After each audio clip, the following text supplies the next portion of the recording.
오늘 하나님과 함께 걷는 길 시리즈 마지막 시간입니다. 제목은 너의 길을 완주하라. 우리 방금 다 같이요. 많은 사람들이 꿈을 꾸면서 걷지만 자기가 꿈꾸던 그 마지막 자리에 도착한 사람은 아주 적습니다. 내가 원하는 어떤 자리에 올라가도 그 자리에서 아름답게 끝마무리하며 내려오는 사람도 너무나 적지요. 여러분들은 다 들어봤을 거예요.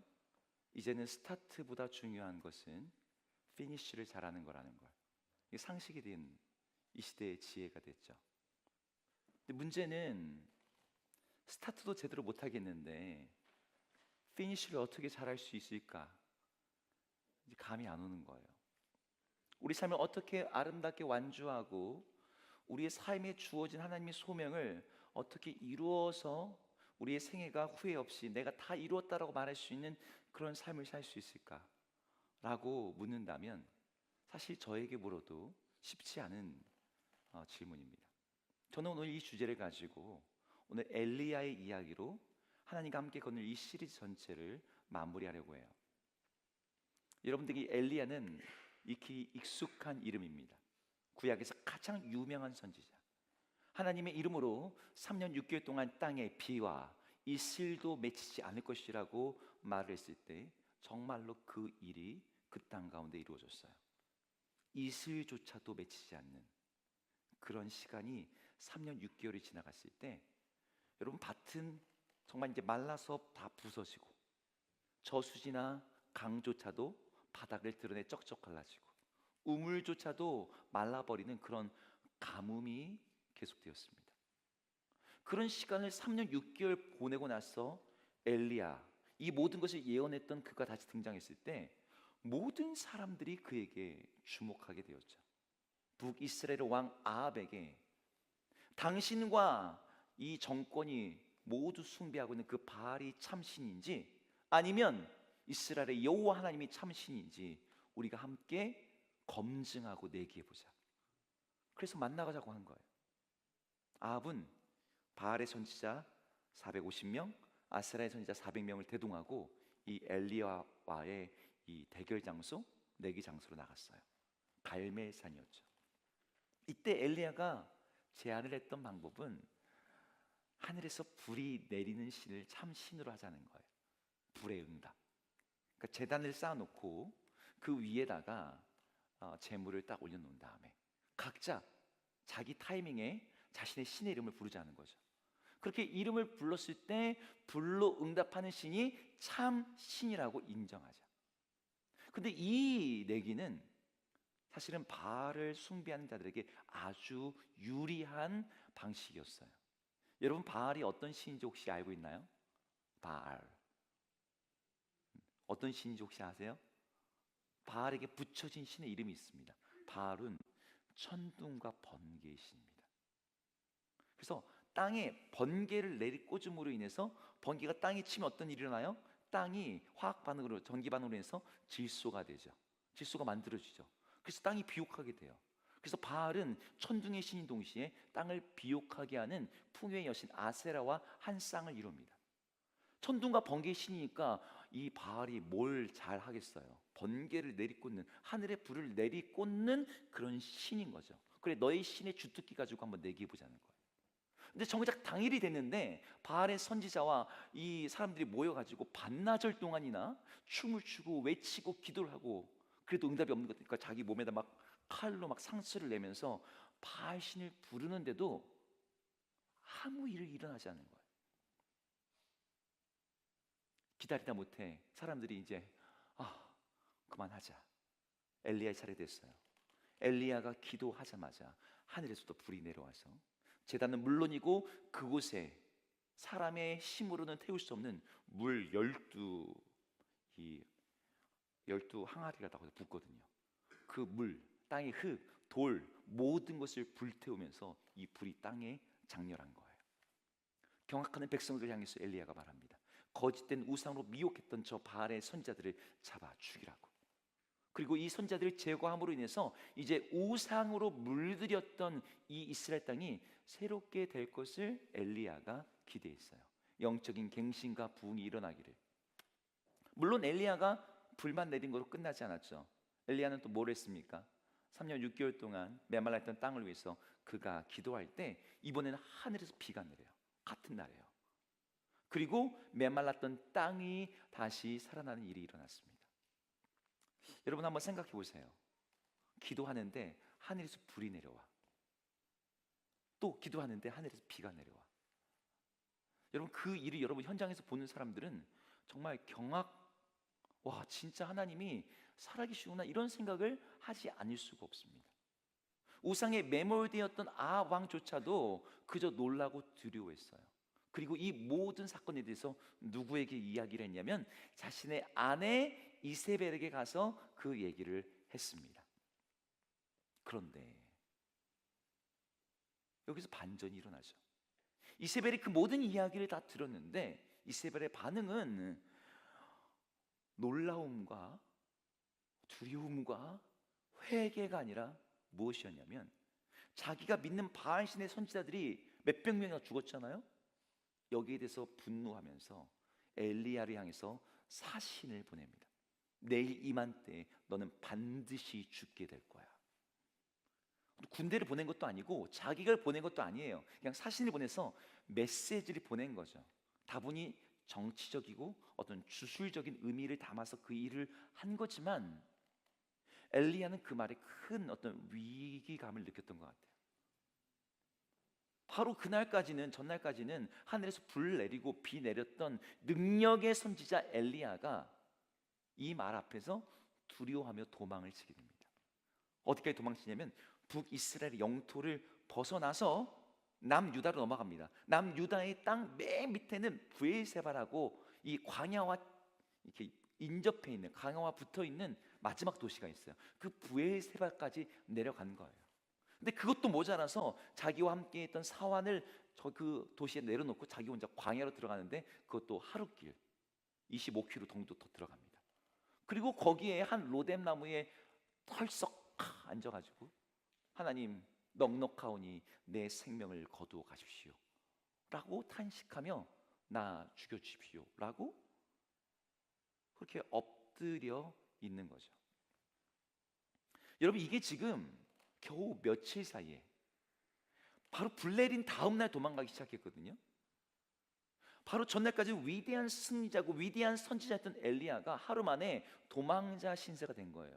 이건 그냥 변덕스러운 걸 못 넘어서 이게 같은 사람이 맞나 싶을 정도로 너무나 큰 온도 차이를 보여줘요.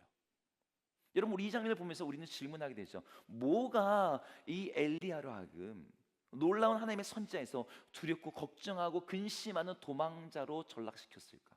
엘리야가 도대체 뭐 때문에 이렇게 갑자기 무너지게 되었을까? 여기 된 일차적인 이유를 찾는다면 우리는 아합 왕의 왕비였던 이세벨의 위협을 꼽을 수 있습니다. 그 위협의 말을 들어보면은 아주 담력을 가진 사람들도 오싹하게 할 만큼 아주 말에다가 비수를 담아놨어요. 2절에 그 내용 나온다. 한번 2절 한번 읽어볼까요? 2절 읽겠습니다. 2절 시작.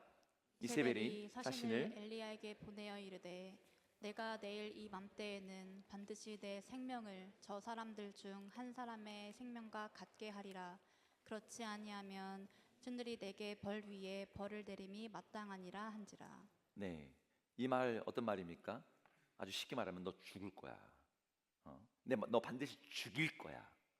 내일 이맘때 네 생명을 저 사람들, 여기 나온 저 사람들은 자기 밑에 있던 바알의 선지자들이에요. 그렇게 반드시 죽이겠다로 말하는 거죠. 이 맹세에 뭐가 있었습니까? 내가 그거 못하면 신들이 나에게 벌을 내릴 거야. 뭐 하는 겁니까? 스스로 저주를 자처하는 거죠. 그리고 내일 이맘때에 그 일이 일어날 거야. 구체적인 시간을 명시함으로 이세벨이 이 엘리야의 운명을 마치 자기의 손아귀에 쥐고 있는 것처럼 이 거짓된 확신을 준 거예요. 여러분 이런 말이 엘리야의 마음에 두려움을 준 거죠. 하지만 이것이 이세벨의 위협이 엘리야를 무너뜨린 핵심은 아니었어요. 3절과 4절 뒤를 보면 엘리야의 행동이 그냥 무서워서 도망하는 게 전부가 아님을 보게 됩니다. 우리 3절을 한번 같이 읽어볼까요? 3절 4절 한번 읽어보겠습니다. 시작. 형편을 보고 일어나 자기의 생명을 위해 도망하여 유다에 속한 브엘세바에 이르러 자기의 사환을 그곳에 머물게 하고 자기 자신은 광야로 들어가 하룻기쯤 가서 한 로뎀나무 아래에 앉아서 자기가 죽기를 원하여. 네, 이 화면 그대로 잠깐만 놔주세요.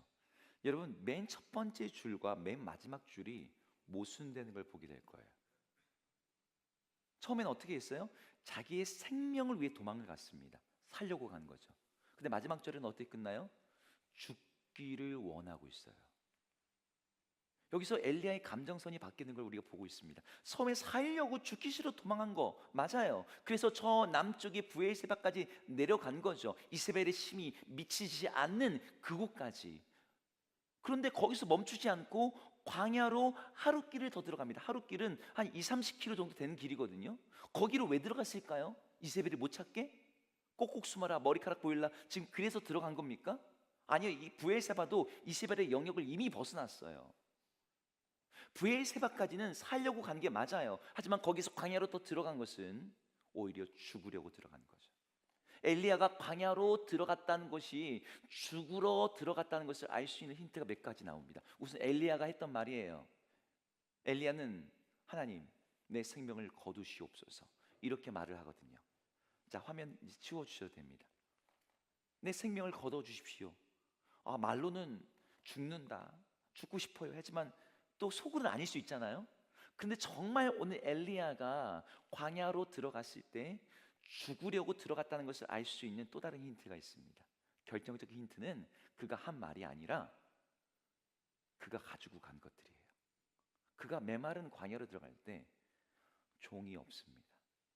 사환도 없고 나귀도 없어요. 그리고 어떤 음식도 어떤 물도 가지고 들어가지 않습니다. 여러분, 광야에는 먹을 게 없고 마실 게 없습니다. 이 이야기 뒷부분에 보면은 천사가 와서 물과 떡을 주는 장면이 나와요. 이건 엘리야가 아무것도 먹을 것 마실 것을 가지고 들어가지 않았기 때문이죠. 여러분, 이게 뭘 의미하는 거예요? 엘리야는 말로만 그냥 내가 죽고 싶어요가 아니라 정말 죽으려고 거기에 들어간 거예요. 그럼 뭐가 엘리야를 이렇게 죽고 싶게 만들었을까요? 살려고 도망친 그곳에서 뭐가 그를 정말 나 이제 죽고 싶어요 라고 그 마음을 바꿔놨을까요? 이때 엘리야의 감정을 어떤 좌절감, 무력감, 절망감 여러 가지로 표현할 수 있지만 그 일이 일어난 부분에 대해서 3절에서 이렇게 얘기하는데 3절 앞부분에 이렇게 말합니다. 그가 이 형편을 보고 일어나 자기의 생명을 위해 도망하였다. 여기 이 형편이라는 말은 이 이세벨이 자기를 죽이려고 하는 형편이 1차적 의미입니다. 근데 더 이 형편이 가리키는 근본적인 의미는 이거죠. 내가 갈멜산에서 놀라운 영적인 승리를 거두었음에도 불구하고 바뀌지 않는 현실, 돌이키지 않는 백성들, 이게 엘리야로 하여금 큰 충격이 되는 거예요. 여러분, 한번 상상해 보세요. 하늘에서 불이 내려오는 것을 봤다면 그 기적 앞에서 정말 이스라엘이 회개하고 하나님께 돌아올 것을 엘리야는 기대했겠죠. 3년 6개월 동안 하늘을 닫고 또 다시 기도하니까 그 하늘에서 비가 내리고, 이걸 보면 사람들이 진짜 여호와 하나님만이 참 하나님이구나, 바알이 비를 내리고 천둥을 내린다는데 다 가짜구나, 이렇게 인정하고 회개하고 돌아올 거라고 이 엘리야는 기대하는 게 당연하죠. 이제 이 백성들이 하나님의 백성이 되겠구나. 근데 안 바뀌는 거예요.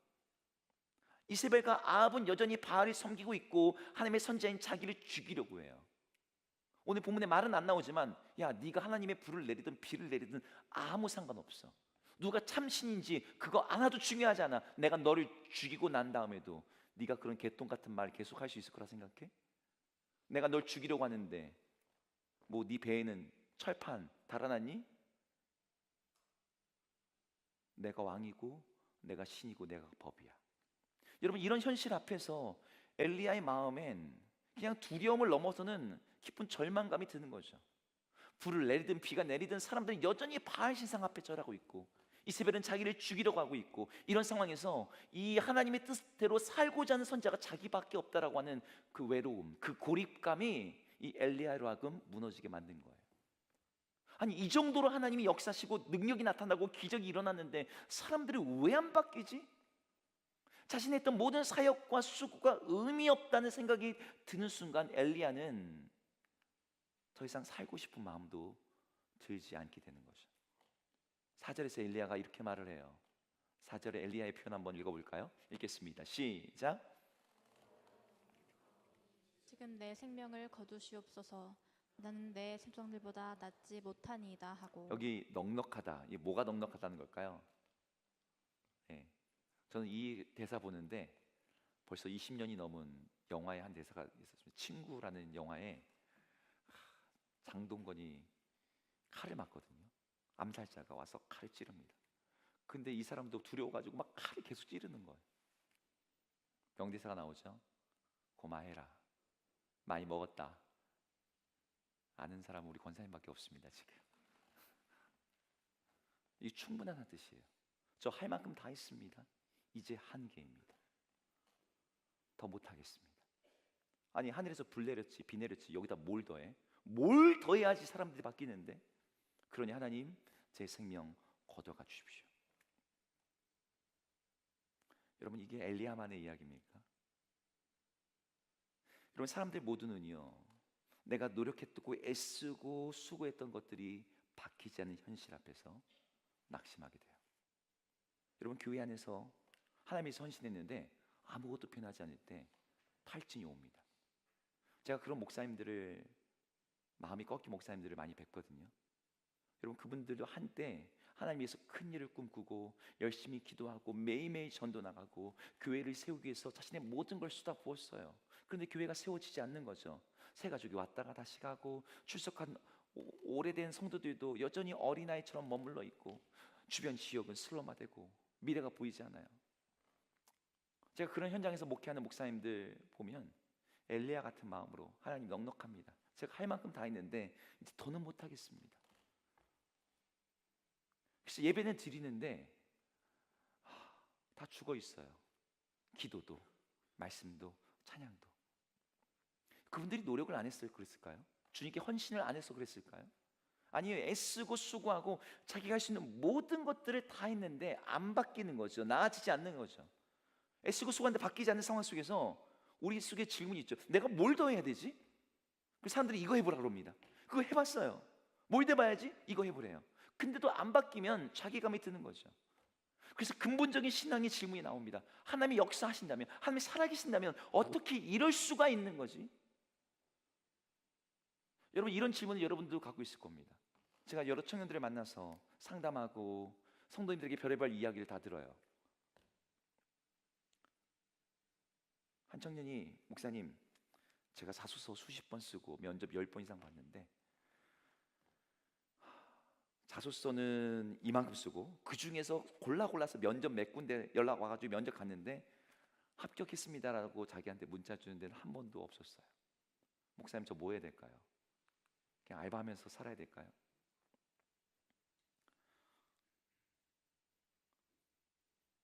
마음 아프죠. 한 자매한테 이 자매는 오랫동안 좋은 가정을 세우고 행복한 결혼을 하겠다는 꿈을 가지고 기도를 해왔습니다. 그렇게 기도하면서 소개팅을 제가 그 자매한테 직접 들은 것만 120번이에요. 120번을 했대요. 누구와도 연결이 되지 않았대요. 목사님 저 결혼하고 싶어요. 그 청년에게 제가 정말 해줄 수 있는 말이 없어요. 못난 것도 아니야. 부족한 것도 아니야. 몸의 질병 때문에 연약한 마음 때문에 기도하고 또 기도하는데 내 마음이 내 몸이 내 마음대로 안 돼. 저는 거기서 뭐 기도해주고 같이 울어주는 것밖에 없죠. 여러분 세상의 것들은 그렇다 치고 여러분 우리 신앙적인 것들에서 그런 문제가 오면요 아예 신앙 자체를 포기하고 싶은 마음이 듭니다. 여러분 언제 그렇죠? 여러분 수련회 가서 은혜 받고 기도하면서 눈물도 흘리고 마음의 평안과 감동도 받고 우리 하나님은 살아계신 것 같긴 해. 그런데 수련회 딱 끝나고 집에 돌아오고 다시 직장 출근했는데 모든 게 그대로야. 거기서 느껴지는 괴리감, 좌절감 있지 않습니까?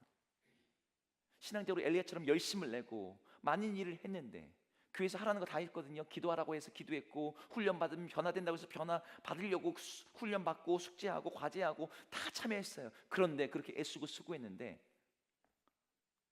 난 그대로인 것 같아. 마음이 낙심이 되는 거죠. 열심히 신앙생활하는 게 무슨 소용이 있나? 여러분, 기도해도 응답이 없으면 기도에 낙심하게 되듯이 헌신해도 수고해도 주님 앞에 내 삶을 드려도 변화가 없을 때 우린 신앙의 위기를 만나게 돼요. 열매가 없으니까, 보람이 없을 때 우린 지치고 좌절하게 되죠. 이런 위기가 그냥 한 달, 두 달, 아니 1년, 2년 지속되면 신앙적 번아웃이 옵니다.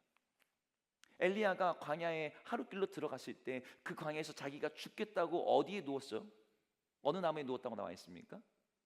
많이 들어봤던 단어 나오죠. 로덴 나무 아래에 누워 있다고 나와요. 여러분, 성경에 로덴 나무 아래에 있다는 걸 굳이 말하는 이유는요, 로뎀 나무의 이름 뜻 때문에 그렇습니다. 로뎀이라는 히브리어 단어가 시궁창이라는 뜻이에요. 진흙탕, 시궁창. 성경이 엘리야의 이야기에서 굳이 로뎀 나무를 갖다가 이야기 언급하는 것은 엘리야가 그의 심적으로 정말 시궁창, 진흙탕 같은 곳 아래에서 정말 비참한 마음으로 머물러 있음을 보여주고자 한 겁니다. 제가 몇 주 전에 저희 교회에 한 캄보디아 선교사님 부부가 와서 이렇게 선교 보고를 하는 걸 듣게 됐습니다. 근데 이제 거기에 여자 선교사님이 간증을 잠깐 하시는 거예요. 근데 이 선교사님이 처음 신앙생활을 하실 때 예수님을 만날 때부터 자기는 새벽 예배를 통해서 하나님을 만나게 됐대요. 그래서 새벽 예배의 은혜를 경험한 분이라 자기가 캄보디아로 선교사로 들어간 다음부터도 항상 새벽 예배를 드린다는 거예요. 근데 캄보디아가 어떤 나라입니까? 불교 국가잖아요. 그리고 제대로 된 교회가 없어요. 그래서 캄보디아에서 드리는 새벽 예배는 항상 그 여자 선교사님이 혼자서 일어나서 드리는 거예요. 남 선교사님은 뭐 여기 막 또 그 마을에 들어가시고 그러니까 사방이 적막한 새벽에 혼자서 찬양하고 기도하고 말씀 읽고 다시 기도하고. 어떤 분들이 이게 성향이 맞을 수도 있어요. 처음엔 고요하고 차분하고 그래 이렇게 조용하게 기도하니까 너무 좋다. 그런데 그걸 한 10년쯤 해보세요. 그러면 너무 외롭대. 그날 밤에 우리 중보기도회에 한 20 몇 분 오셨거든요. 여러분, 이렇게 함께 기도할 수 있는 게 얼마나 행복한지 모르시죠? 그 막 진심이 느껴져요. 이분이 자기 원하는 것 딱 한 명만 더 자기랑 같이 찬양하고 기도하면 그런 사람이 있으면 정말 든든하고 따뜻하고 힘이 날 것 같은데 그 한 사람이 없다는 거예요. 그래서 혼자서 그렇게 기도하고 찬양하는데 여러분 뭐 대단한 은혜가 있겠습니까? 그냥 기도하고 그러는 거죠. 혼자 찬양하는데 자기는 요즘 신곡을 잘 모르니까 옛날 찬양, 은혜 찬양이라 불리는 그런 노래를 혼자 막 부른대요. 한번 꽂히면 어느 날은 1시간씩도 부른대. 그 찬양 중에 이런 노래가 있더라고요. 이분이 많이 부르신 찬양이 주님여 이 손을 꼭 잡고 가소서. 약간 옛날 뭐라 그래 이런 거 트롯 옛날 목포의 눈물 같은 느낌의 그런 찬양이 있습니다. 주님이여 이 손을 꼭 잡고 가소서. 네. 근데 제가 그 간증이 되는데 그 성교사님이 왜 그 찬양을 수십 번 불렀는지 짐작이 가는 거야. 주님이여 이 손을 꼭 잡고 가소서. 외롭고 뭐 이런 가사가 그런 가사거든요. 그 가사가 이 자기의 고백이 되는 거죠. 그분이 그 노래 부르는 게 그분이 외로워서 힘들어서 그러니 주님 이 손 꼭 잡고 가주세요. 이제 그런 마음으로 그 노래를 부른 거예요. 이분이 사역하는 장소가 캄보디아의 북부인데 그분이 이제 개척한 교회 옆에 큰 사원이 있대요. 캄보디아가 불교 국가인데 왜 그 사원이 이제 소를 섬기는지 모르겠지만 소를 섬기는 사원이랍니다. 근데 이 때만 되면은 주지사부터 시작해서 이 주위에 있는 사람들이 다 모여든대요. 와서 행사하고 절하고 북적북적합니다. 그렇게 거기서 기도하겠다고 공양하겠다고 향 피우고 사람들이 막 축제하고 막 그러는 거죠. 근데 자기는 지금 캄보디아에서 지금 사역한 게 10수년째인데 새벽에 자기 혼자서 기도해요. 너무 외롭고 힘든 거예요. 로뎀 나무 아래에 있던 이런 엘리야 같은 심정인 거죠. 여러분, 하나님께서 로뎀 나무 아래에 있던 정말 나 죽여달라고 말하는 엘리야한테 하나님 어떻게 하셨을까요? 너 죽고 싶구나. 네 소원이라니 들어줘야지. 그러셨을까요? 예. 하나님이 우리 기도한 그대로 들어주시면 진짜 큰일 나죠. 아니 너 뭐 그런 거 가지고 너 왜 그래? 아 진짜 내가 너 못 지켜줄 것 같아? 그 도망이나 가고 말이야. 얘들 애들이 뭐 믿음이 없고 근성이 없어. 우리 하나님이 그렇게 책망하셨을까요? 아니죠. 오늘 하나님이 뭐라고 하시는지 5절에 나옵니다. 우리 5절 같이 읽어볼게요. 같이 읽겠습니다. 시작. 로뎀나무 아래에 누워 자더니 천사가 그를 어루만지며 그에게 이르되 일어나서 먹으라 하는지라. 본즉 머리맡에 숯불에 구운 떡과 한 병 물이 있더라. 네. 여기서 하나님이 도망하는 거, 그의 뭐 심정, 뭐 마음이 어쩌니 이런 얘기 하나도 없어요. 뭐 하세요? 어루만지고 떡과 물을 준비하셔서 딱 한마디 하십니다. 일어나 먹어라. 이 엘리야를 세심하게 위로하세요. 여러분 이 본문 안에서 하나님이 엘리야를 얼만큼 세심하게 위로하시는지를 보게 돼요. 여기 지금 엘리야가 지금 로뎀나무 아래에 누워 있는 거잖아요, 그죠? 그러면 이 엘리야를 깨워야 되잖아요. 깨울 때 어떻게 깨웠어요? 누워 있으니까 발로 툭 치면서 야, 밥 먹어. 이렇게 깨웁니까? 우리 같으면은 아우 진짜 쟤 밉상이야 밉상 이럴 수도 있는데 그러질 않아요. 어떻게 합니까? 어루만집니다. 여러분 천사는 영적인 존재입니다. 그죠? 영적인 존재이기 때문에 우리처럼 몸을 가진 존재가 아니에요. 그런데 여기 어루만졌다 하나님이 실제적이고 물리적으로 엘리야가 느낄 수 있도록 그를 터치하셨다는 뜻이죠. 엘리야가 뭔가 하나님이 어루만지심을 느낀 거예요. 근데 그 다음에 엘리야한테 너 음식을 먹으러 가는데 여기에도 하나님의 마음이 보입니다. 머리맡에다가 떡과 물을 준비해 놨는데 어떤 떡입니까? 숯불에 구운 떡 그리고 한 병 물 이렇게 돼 있습니다. 엘리야가 먹을 거 안 가져왔으니까 하나님이 뭐 까마귀 데려다가 그냥 아무 떡이나 막 주워다가 먹여도 되잖아요. 예전에도 그랬었으니까. 근데 하늘에서 뚝 떨어지는 뭐 만나 같은 거 주지 않고 숯불에다가 구운 떡을 즉시 먹을 수 있도록 갓 구운 음식을 그 앞에다 딱 놓은 거예요. 여러분 갓 구운 건 고기가 아니어도 다 맛있어요. 엘리야가 방금까지 죽으려고 했는데 냄새가 나네. 이게 무슨 냄새야? 제가 몇 년 전에 본 책 중에 책 제목이 진짜 웃깁니다. 죽고 싶지만 떡볶이는 먹고 싶어. 베스트셀러였던 책이 있습니다. 죽고 싶지만 떡볶이는 먹고 싶어. 아마 그런 마음이 아니었을까 싶어요. 물도 준비해 주시는데 물을 어떻게 준비하시냐면 한 병 물을 준비하셨대요. 그러니까 필요한 만큼의 물을 정확하게 제공해 주신 거죠. 여러분 엘리야를 이렇게 세심하게 위로하시고 그에게 다가가신 하나님께서 우리의 삶 가운데서도 동일한 하나님으로 일하고 계신 줄로 믿습니다. 여러분 이걸 믿으셔야 돼요. 여러분 엘리야에게 천사를 보내서 어루만지셨듯이 하나님께서 우리의 삶과 우리의 마음을 어루만지시는 손길로 함께하고 계세요.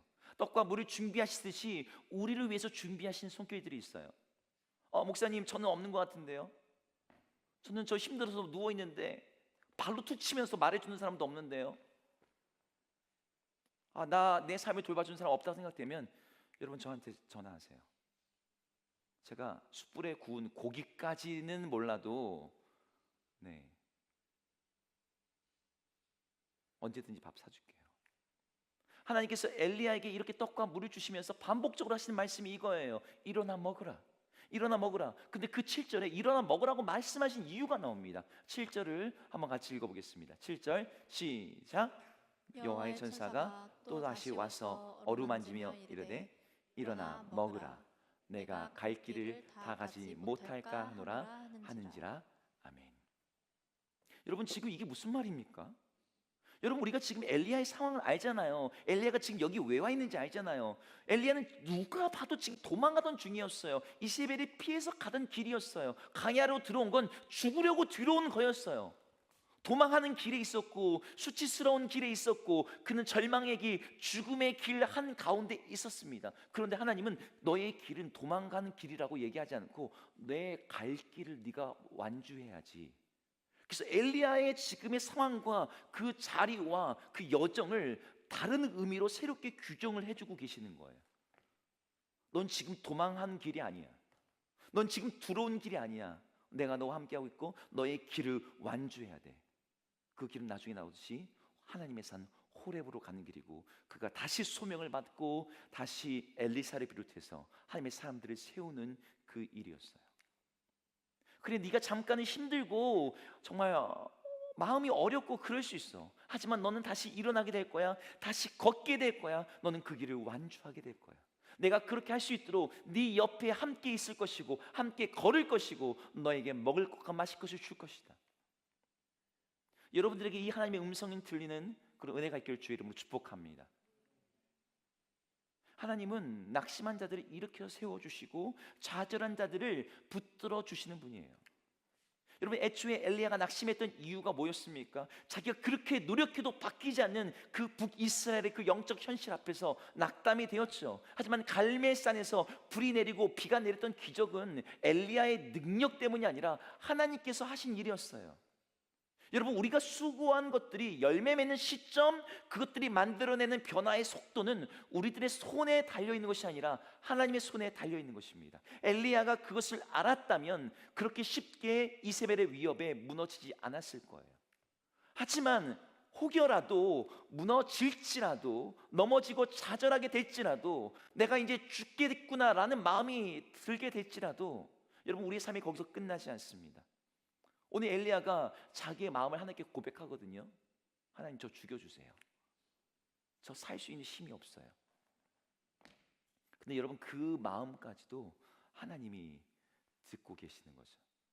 낙심한 엘리야에게 그랬던 것처럼 광야에 있는 많은 자들의, 정말 로뎀나무처럼 시궁창과 진흙탕 아래 누워있는 우리들을 향해 우리 하나님 다가오시고 어루만져 주시고 우리를 먹이시고 일으키시고 우리 삶의 길을 완주하게 하시는 분이 우리 하나님이십니다. 여러분, 지금 여기 20대, 30대, 40대도 계시고 60대도 계셔서 제가 좀 말하기 애매한데, 20대, 30대 여러분 인생에 이런 순간들이 와요. 여러분 인생에 그런 순간들이 올 때 여러분 어떻게 그 길을 지나가겠습니까?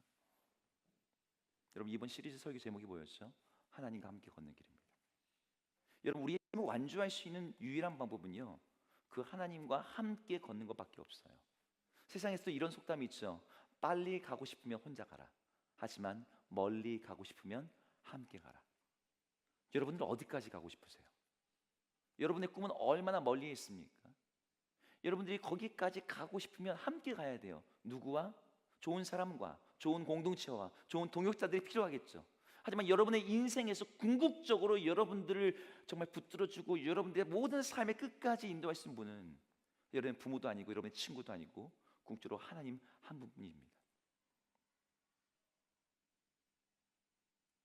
몇 주 전에 오셨던 그 캄보디아 선교사님이 새벽 기도 때 맨날 혼자 기도하는데 이번에 한국에 나오신 거예요.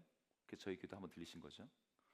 그래서 간증을 하라고 한 교회를 갔는데 이제 저녁 예배였나 봐요. 간증 순서니까 요 앞에 앉으셨어요. 근데 그 옆에 어떤 집사님이 앉아 계시더래. 근데 특송 순서가 있더니 갑자기 그 집사님이 나가서 특송을 부르시는 거예요. 근데 특송을 뭘 부르셨냐면 자기가 부른 그 노래를 부른 거죠. 주님여, 이 손을 꼭 잡고 가소서. 근데 그 집사님이 그 노래를 부르시면서 이렇게 눈물을 쭉 흘리시면서 감동적으로 부르시더래요. 집사님이 너무 노래도 잘하시고, 집사님이 이렇게 들어오시면 내가 저기 휴지라도 드려야겠다고 해서 가방에서 휴지를 딱 꺼내는데 그 순간에 주님의 음성이 그 마음에 들려왔어요. 누구야? 너도 새벽에 이거 혼자 불렀지? 그거 내가 들었다. 내가 너의 기도를 받았다.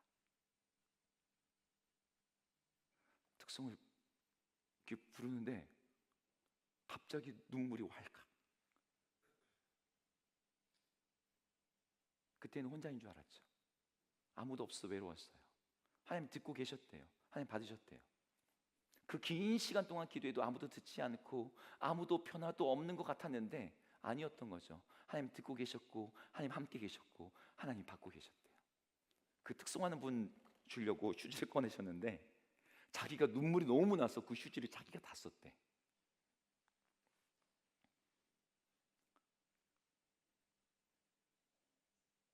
그분 선교사님이거든요. 주님이 들으신다라고 알고 있고 믿고서 기도했겠죠. 근데 그분 표현이 그래요. 정말 듣고 계신지 몰랐어. 정말 그 자리에 나와 함께 계신지 몰랐어. 여러분 아십니까? 여러분, 하나님이 여러분 옆에 정말 계시다는 거 여러분 알고 있습니까? 하나님이 여러분에 대해서 듣고 계시다는 걸 알고 있습니까?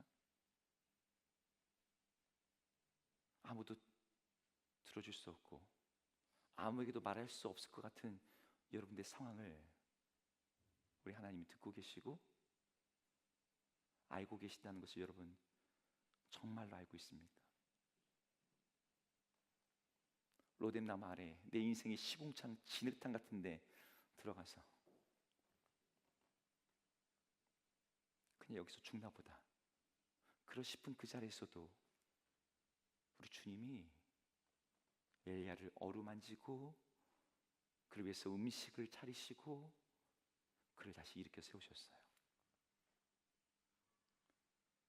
여러분이 하는 기도는 그것이 탄식이든 어떠한 형태의 기도든 간에 공허한 외침이 아니에요.